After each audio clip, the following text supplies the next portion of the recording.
Welcome to ABC 4 News at 10 on this Friday night. I'm Glenn Mills. Thanks so much for joining us. A former daycare employee accused of hitting a 2-year-old and throwing him to the ground. The mother says the child had to have a root canal because of it.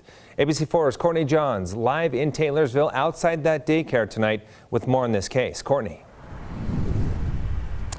ABC Great Beginnings Childcare says they purchased this daycare behind me back in August and hired some of the daycare's employees, including Juana Noyola, who they say passed a background check and had worked in the childcare industry for years.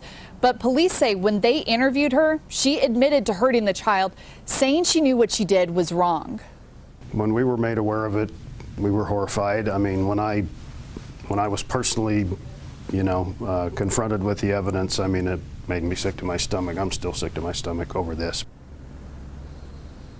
Johnny Anderson is the president of ABC Great Beginnings Childcare. He says Noyola is no longer working for his company. According to Anderson, the incident happened shortly after the 2-year-old was dropped off.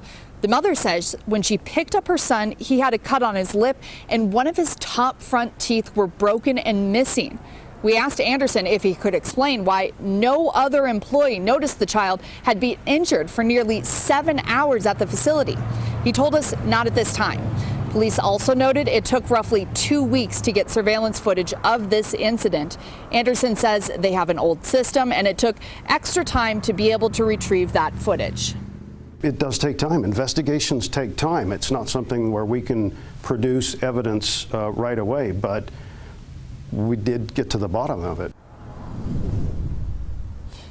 Anderson says they are the only licensed 24-hour child care facility in Utah with 15 locations.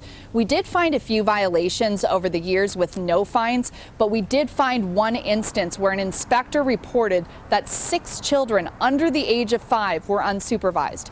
In that instance, Anderson says the responsible director was let go. Reporting live in Taylorsville, Courtney Johns, ABC 4 News.